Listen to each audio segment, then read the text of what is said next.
Welcome to the Counselling Tutor Podcast, the must-listen-to podcast for students of counselling and psychotherapy.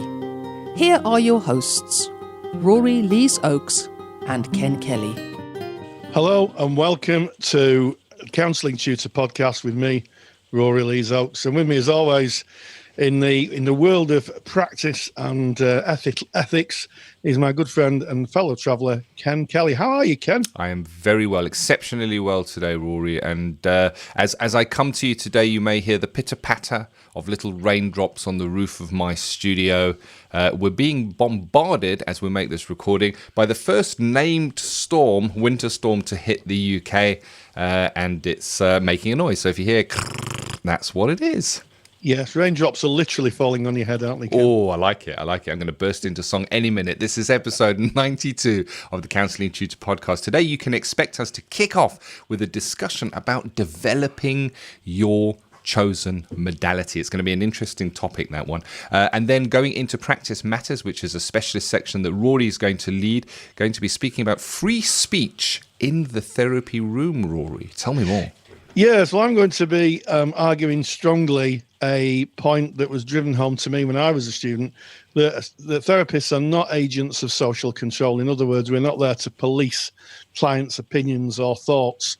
We're there to hear what they have to say. We may not agree with what they have to say, but I think to paraphrase Evelyn Beatrice Hall, we should defend the right for them to say what they want, and we can explore that with them. It's all about exploring frames of references, and we shouldn't audit people's frames of references because we don't agree with what they say. Interesting topic. Looking forward to that one. And we're going to be ending episode 92 speaking about working with diverse client groups. And we've touched on this a number of times before, but it is an interesting topic, hopefully a different angle that we'll be looking at this from today. But starting off, developing your modality, Rory. Yes, well, it come up in our Facebook group, this, and if you don't know what our Facebook group is, if you go into Facebook, type in Counselling Tutor, you'll find two pages. The first is our business page, and if you like the podcast, give us a 5-star review, because that's really, really useful for us and helps our webpage with all those wonderful resources get higher rankings so people can find that valuable information. But the other is a closed group. If you knock on the door, we'll let you into it. And there's nearly 20,000. I think at the time this will go out, there'll be 20,000 people in there, all interested in the world of counselling and psychotherapy. People ask questions. And one of the questions came up, and it was, how long do you have to practice your therapy for, the one you've been taught, before you learn another one? And I think that's an interesting question. And do you want to know my take on it, Ken? I do. Go ahead. Well, I think that there's a phrase that comes up a lot in counselling and psychotherapy, and it's called apprentice, journeyman, and master craft. And I apologise for the male pronoun in that, but the BACP actually talk about this. And I think that when you're doing your studies, you're in an apprenticeship. You're learning your craft. You're learning how to use the tools, the therapy, the modality, the skills, the ethics are all part of that. And I think that part of becoming a competent practitioner is sticking with the knitting for some time after you've qualified. And it's no coincidence that ethical bodies talk about 450 hours of practice before you go for accreditation. And they usually want that in the modality you're practicing in. So I'm not a great believer of qualifying and then going to learn another modality. I think there's something about getting comfortable in the modality you're practicing, really understanding it, really seeing how that works with the clients. And then when you're comfortable with that and you've got mastery of it, then maybe develop another idea or go and find another modality and add that.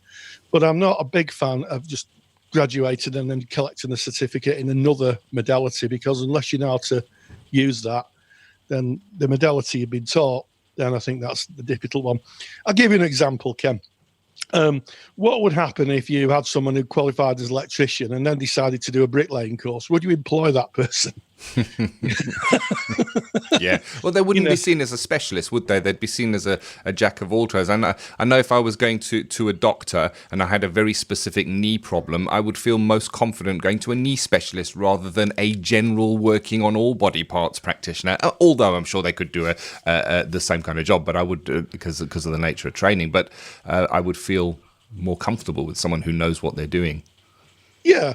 And what's wrong with celebrating the modality you've been trained in and really understanding it? I practiced for, I think, a good 10 years in person-centered before I kind of adapted it slightly to involve psychological education, because the world of trauma really needs that kind of approach. And we have more clients who are coming to practice and presenting with trauma.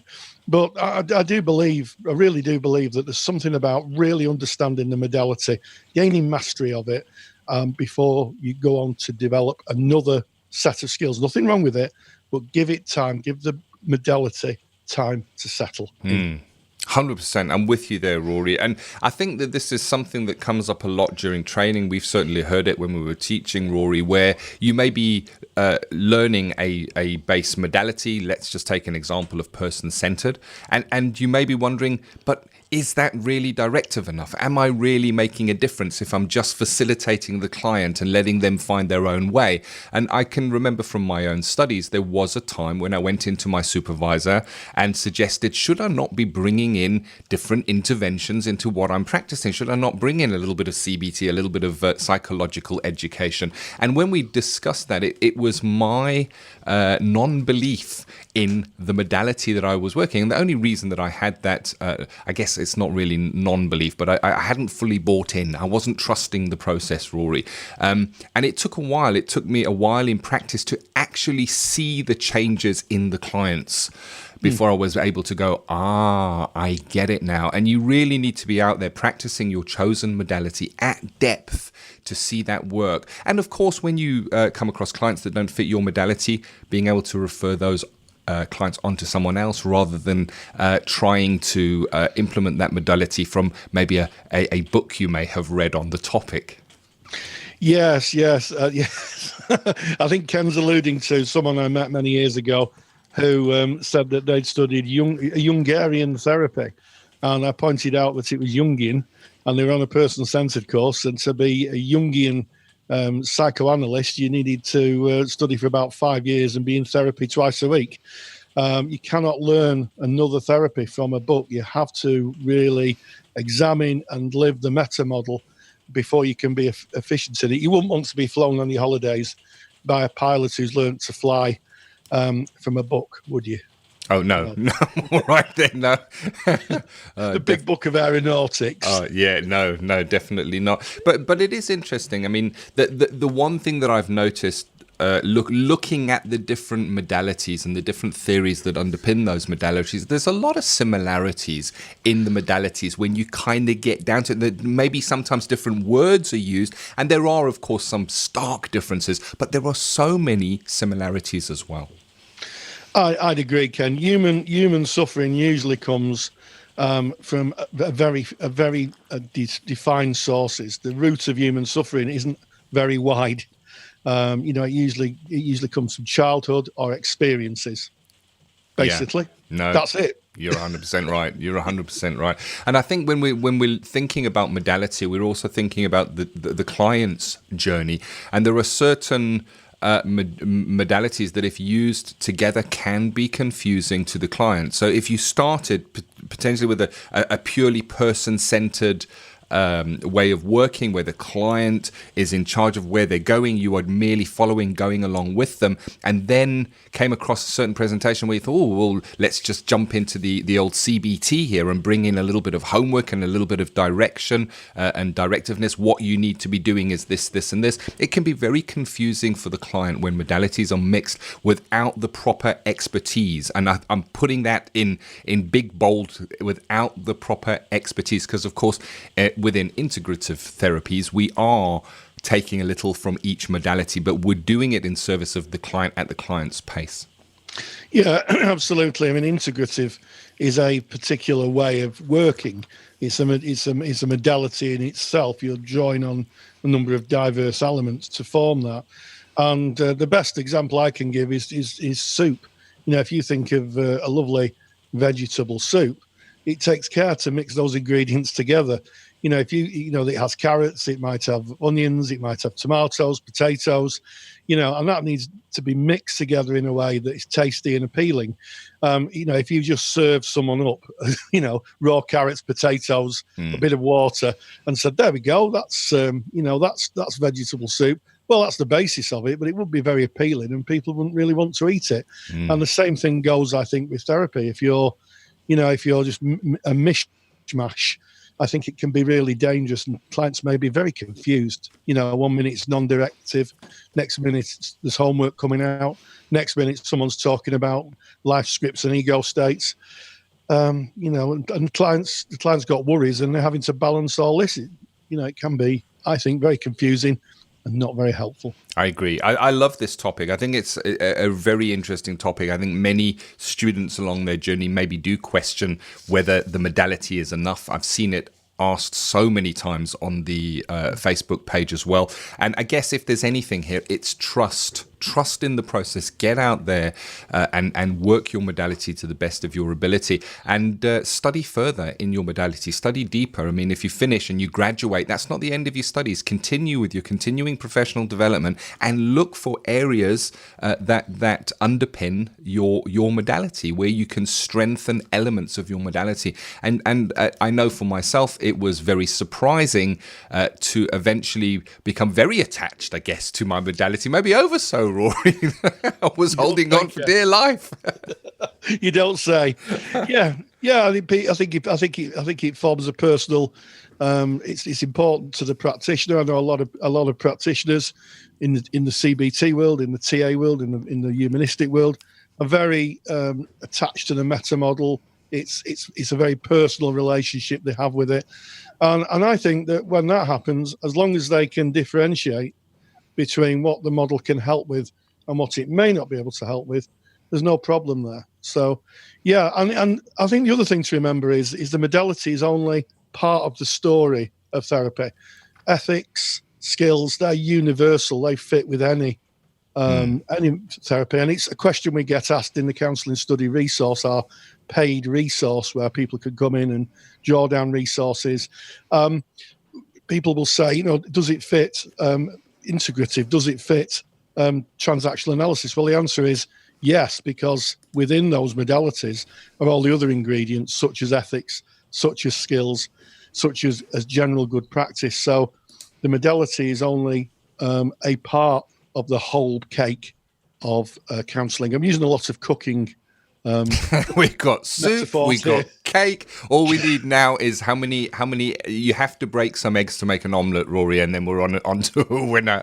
Bring another one in. Yeah, that is one. I mean, I work on the support side of Counselling Study Resource. I get the emails and the questions, and that question, Rory, comes up so often. My modality is X. Will the Counselling Study Resource fit my study journey? And the truth is, the Counselling Study Resource is about 20% theory and 80% practice and skills, ethics, diversity, but just under the actual modality section, in the theory section of Counselling Study Resource, we cover attachment theory, cognitive behavioral, EDMR, existential, Gestalt, integrative approach, person-centered, psychoanalysis, and motivational interviewing, as well as another few there. So there you have the definitive list. There we go. Yeah, so a plea really at the end of this segment, please, get skilled, get the craft, become that journeyman and master craftsperson, because that really is in the benefit of the client. And it also then speaks about when you're thinking about the modality of therapy, before you go into a training course, do some research. It may be that person-centered or TA doesn't fit for you. 100%. So I think you can only practice effectively if you believe in the therapy. Yeah, very, very much so. And that's why Counselling study is so many years long. I mean, if you do level 3, you should come out of level 3 having done comparison and contrast of various modalities, and that's for there so that you can kind of get a feel for the different modalities, so you can look at where you want to spend the rest of your studies, choose the college or the learning institution that will support you through that. One last tip from myself, specifically if you are a student of counselling and psychotherapy, you are getting out there, the first steps in your modality is choose your supervisor wisely. Choose a supervisor who shares the same modality so they can support you and you're not getting any kind of contamination that might leak in. Look around, speak to different supervisors, and make sure that you're being supervised in the modality that you are practicing. Absolutely. It's just so important to make sure that you're doing the right thing in the service of the client. Love it. And speaking about in service of the client, we're going into practice matters. Practice matters, again, is just, it's where it's where the rubber hits the road. We're full of all the little sayings today, Rory. It's about how we can be in service of the client in the practice room. And you're speaking today about that free speech, Rory. Yes, it's something that's being debated a lot in wider society. And my belief is, and I've always believed this, is that when clients come to therapy, we should hear all of them. And we shouldn't try to audit any parts. We're going to meet a wide cross-section of people who have very different opinions from us, some that may be uncomfortable to hear. And I'm going to be speaking about how we work with that, not audit the client, but also make sure that we are not collaborating with very extreme ideas or actions. So I'm going to be talking about that. And of course, there is, as you like to say, Ken, a super duper handout. Oh, looking forward to that. Into Practice Matters after this very short message. Take the stress out of your counselling studies and get the support of Rory and I by joining us in the Counselling Study Resource. See how Counselling Study Resource can help you. Visit counsellingtutor.com. That's counsellingtutor.com. The quote, "I disapprove of what you say, but I will defend to the death your right to say it," is often misattributed to the French philosopher and writer Voltaire. It's actually attributed to the writer Evelyn Beatrice Hall, Voltaire's biographer, and appears in the book The Friends of Voltaire, published under Hall's pseudonym S.G. Tallentire in 1906. The quote is often used to highlight that free speech allows and encourages differing opinions and points of view. In a democratic society, this right is protected under law. So what happens if you have a client whose opinions are diametrically opposed to yours? Do you try and debate with them or discount what they say? Of course not. Counsellors are not agents of social control. We are not there to police our clients' thinking or try and change their opinions. So what happens if a client directly asks you if you agree with them? How may you respond to such a question? One way is to respond with congruence and unconditional positive regard. As long as the client is not breaking the exceptions to confidentiality, my response usually reflects that of even Beatrice Hall. I may say, we may have different opinions, however, this session is about exploring yours. If pressed, I may respond by saying, I don't necessarily agree with you, however, I know your views are important to you. Meeting a client with diametrically opposing views is something Carl Rogers reflected on in an interview filmed around 1985.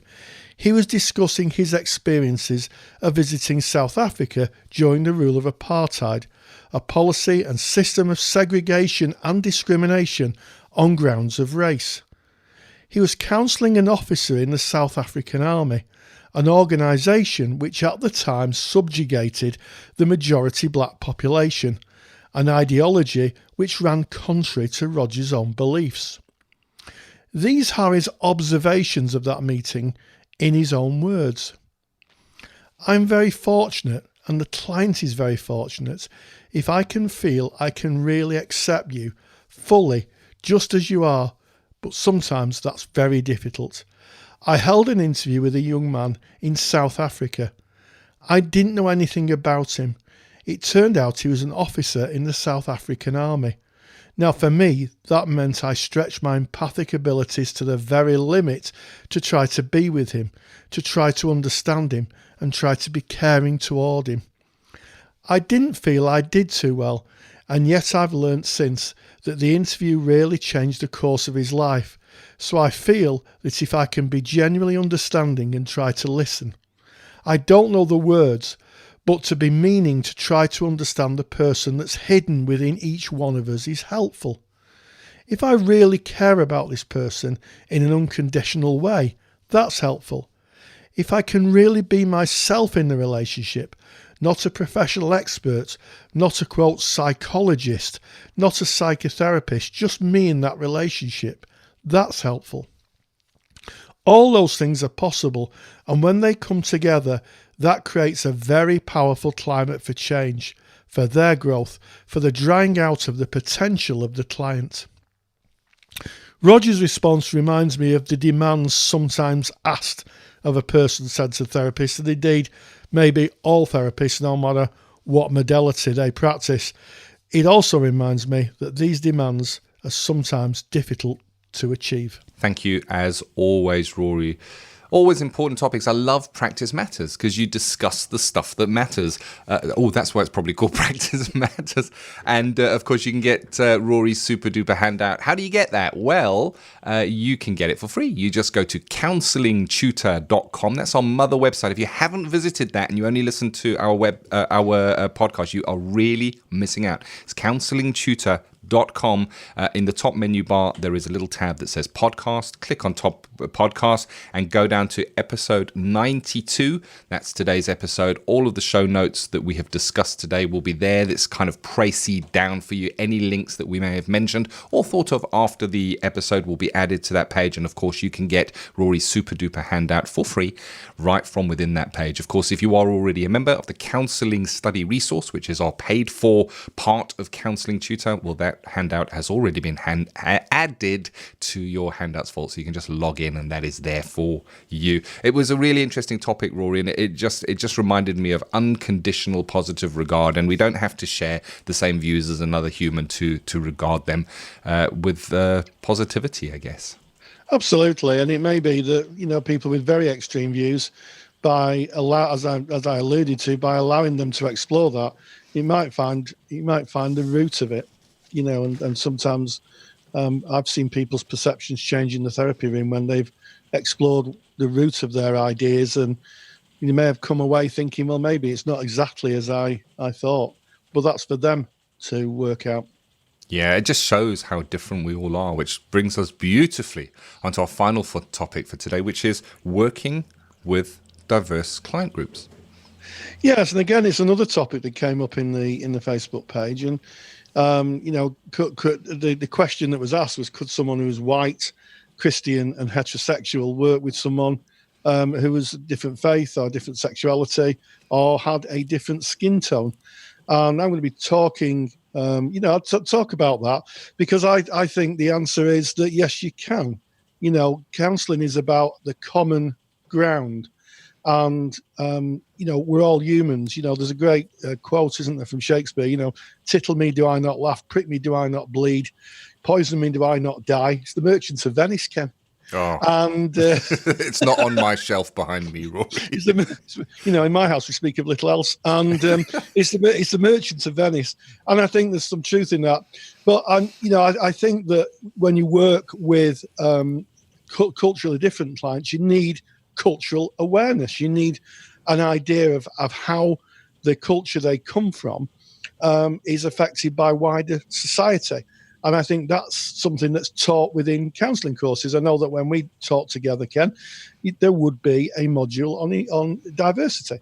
We do lessons on diversity and get people to think about how their own history may impact on a client. And I shared with my students, and I'll share with the audience, that I'm 60 years old now, and when I was a young man, or 12 or 13, there's still parts of the British Empire. I had a British Empire map on my wall, Ken. Can you believe that?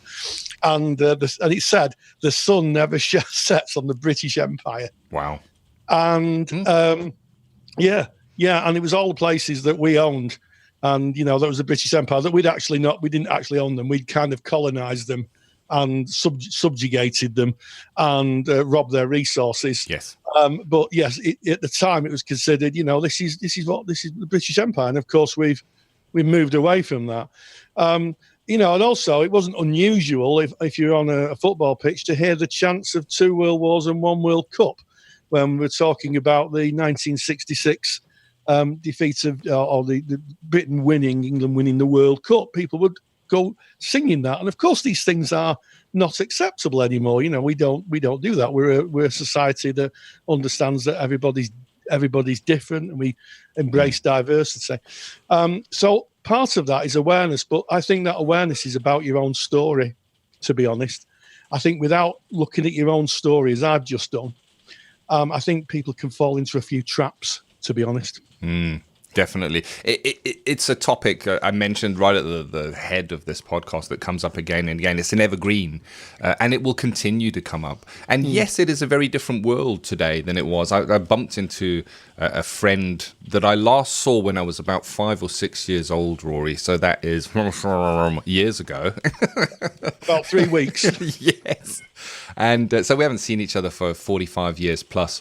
And I just asked him how he was doing, and he said, "Oh, the world has become all so inclusive now, how hasn't it?" And I think he was just referring to the changes from how it was when we were kids and growing up, and it has, and the messages have changed. That is acceptable has changed. I think that we've become more refined, more understanding, more open and accepting, and specifically as counsellors, we need to be able to take our own blockages, find them, identify them, find out what they are, and work on them so that we can be there. We can be fully accepting of another human being. I loved how you started this, Rory. You spoke about the human condition.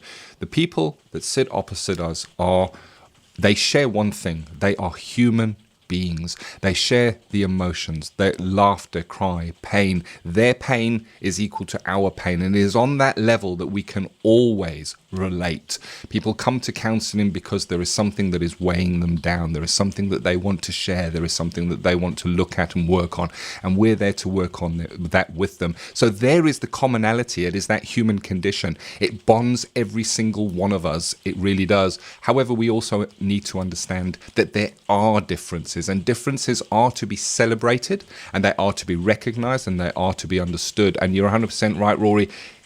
Learn, study yourself, and study others, and study as much as you can. A great place is counsellingtutor.com. That's our website. It's free. You go into counsellingtutor.com. There's a little search bar. Pop equality and diversity in there, or just diversity into the little search box, and lots will come back. We've got a lot of articles, downloads and podcasts on it, so you can soak yourself in that. If you're a member of the Counselling Study resource, then we have even more. In fact, we've got a whole section devoted to equality and diversity in the Counselling Study resource. We have, and I think it's been a really interesting real evidence, a really what am I saying? A really exciting podcast. It is full of evidence-based matters. He says, trying to cover up his fault. And we started off with developing your modality. The real importance, of course, of making sure that you get a craft in your work and make sure you're competent in it. I've talked about free speech in the therapy room with that super duper handout. And then we finish with working with diverse clients.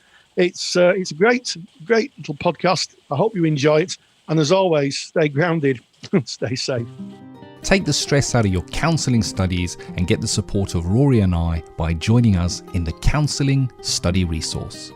Counselling Study Resource, or CSR for short, is the world's most comprehensive assignment guidance and study support resource for students just like you of counselling and psychotherapy.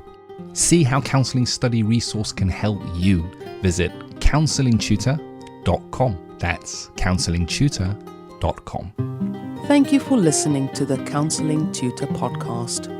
Find the show notes for this episode on our website at www.counsellingtutor.com.